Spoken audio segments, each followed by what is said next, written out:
کی بارگاہ میں دعا کرنا، اے میرے پروردگار ان عبادتوں کی تو ہے میرے گناہوں کو معاف فرما دے، اللہ تمہارے نیک کام کی تو ہے گناہوں کو معاف فرما دے گا، اللہ کا اجر عظیم بھی عطا فرما دے۔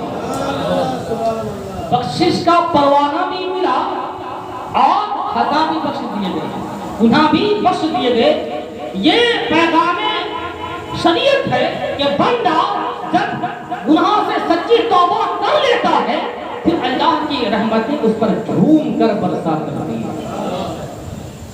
حضرات محترم، حضرت سیدنا ابو بکر صدیق رضی اللہ تعالی عنہ تمام نبیوں رسولوں کے بعد اگر کسی کا مقام و مرتبہ ہے تو حضرت سیدنا ابو بکر صدیق رضی اللہ تعالی عنہ کا ہے۔ نبیوں رسولوں کے بعد سب سے زیادہ کسی کا مقام و مرتبہ وہ حضرت سیدنا ابو بکر صدیق رضی اللہ تعالی عنہ۔ ایک موقع سے حضور کی بارگاہ میں حاضر ہوتے ہیں اور کہتے ہیں یا رسول اللہ صلی اللہ علیہ وسلم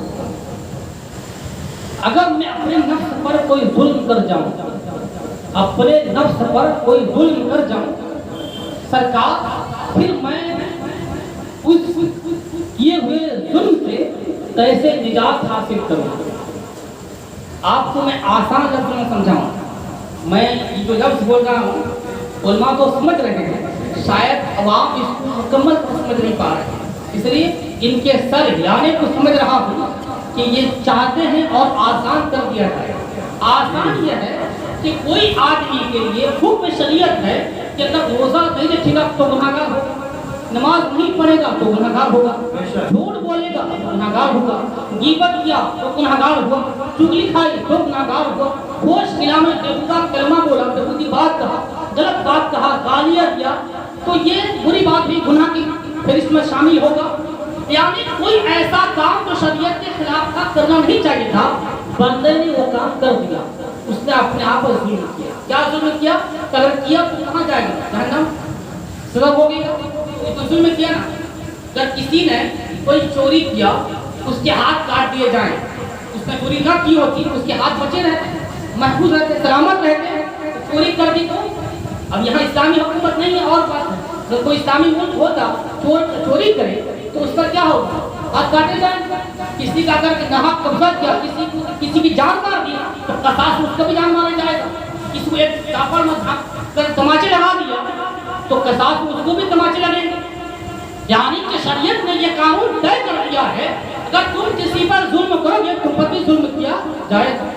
تو اگر آدمی اپنے آپ کو ظلم سے بچانا چاہے گا تو سامنے والے کو محفوظ رکھے گا۔ بات سمجھ میں آئی؟ اب یہ ہے وہ کہتے ہیں یا رسول اللہ صلی اللہ علیہ وسلم اگر میں اپنے نفس پر ظلم کر جاؤں، کوئی ایسا کام کر جاؤں، اس سے کیسے پاک ہوں؟ اللہ کیسے مجھے معاف فرما دے گا، کیسے بخش سکے گا؟ تو وہ کوئی بھی لفظ سن لیتے، اللہ کی بات میں دعا کرتے، وہ دعا مقبول ہو جاتی ہے۔ اتنے مقبول بنتے ہیں جو نبیوں کے بعد ان کا مقام مرتبہ ہے، وہ کوئی بھی لفظ سن کے کوئی بھی خاص لفظ اللہ کی بارگاہ میں دعا کرتے اللہ قبول کر لیتا ہے۔ اور نبی کی بارگاہ میں آ کر یہ کہنا حضور آپ مجھے کوئی دعا تعلیم کرنا ہے، کوئی دعا آپ مجھے بتا دیں، آپ مجھے کوئی دعا ارشاد فرما دیں، میں اس پر عمل کروں، اللہ مجھے بخش دے۔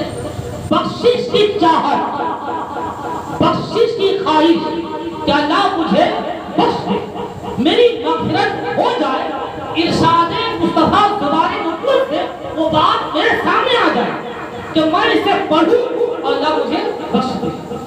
وہ خود دعا کرتے اللہ بخش دیتا، مگر ان کی خواہش یہ تھی، منشا یہ تھی کہ میں نبی سے جو آج پوچھ رہا ہوں اپنے نہیں قیامت کی صبح تک جتنے نبی کے غلام ہوں گے اس دعا کو پڑھیں گے، مصطفیٰ کی زبان سے نکلے ہوئے کلمے کی برکت سے اللہ ان تمام عاشقوں کو بھی بخش دے گا، ان غلاموں کو بھی بخش دے گا۔ وہ اپنی بحیریت کے ساتھ، اپنی بھلائی کے ساتھ مومن بھائی کی بھلائی کی چاہت رکھتے ہوئے حضور سے عرض کرتے ہیں یا رسول اللہ کچھ کو ارشاد کرنا ہے۔ حضور نے دعا تعلیم فرمائی کہ میرے ابو بکر یہ دعا پڑھو، اللہم انی ظلمت نفسی یہ دعا حضور نے پوری مکمل دعا ہے، حضور نے دعا ارشاد فرمائی کہ تم اسے پڑھ دو، جب تم پڑھ لو گے اللہ تمہارے تمام گناہوں کو بخش دے گا۔ ہمارا یقین ہے ان کے دامن میں کوئی گناہ نہیں، دامن ابوبکر صدیق میں کوئی گناہ، کوئی خطا نہیں ہے۔